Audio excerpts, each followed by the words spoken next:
Ras Leela reveals the greatest, best, topmost devotees of the Lord, because it reveals the Braja Gopis, that hidden secret of Vrindavan.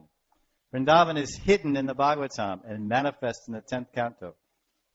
25%, 25% of the Bhagavatam is the 10th canto, Krishna Leela. Dwarka Leela, Mathura Leela, Braj Leela. So you see how important this Leela Vichar, this Krishna Leela Vichar is so important that Shukadev dedicates, Shukadev Goswami Pad, Shukamuni, he dedicates 25% of the 12 cantos of Bhagavatam to describing Krishna Prem. How much we consider it and should understand it. So this is the 9th or the last stage of bhakti. And this Atma Nivedanam is also known as Para Bhakti. We have bhakti. Everyone's heard he's a bhakt, Krishna bhakt. But he's a Param bhakt.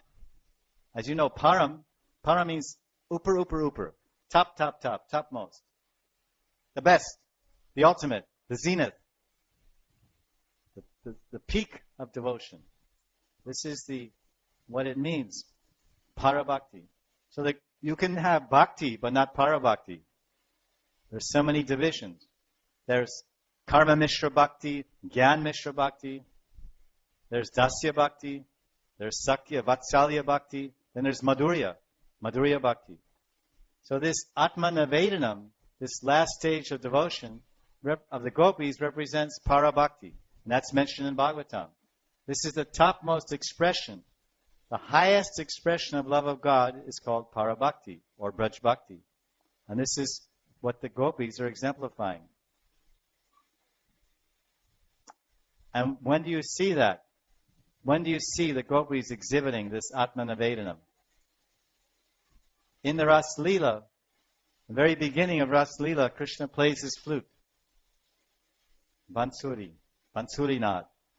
And then what happens is the gopis hear it, and they give everything. They leave everything. Laja Dharma, Patni Dharma, Varna Dharma, name, fame, shame, everything they leave. Because they're totally surrendered to God.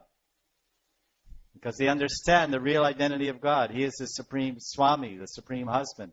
He is the supreme protector, relative. He's everything. He's the Paramatma. So Krishna called them and they ran. So no one and nothing could stop the Braja Gopis when they heard Krishna's flute.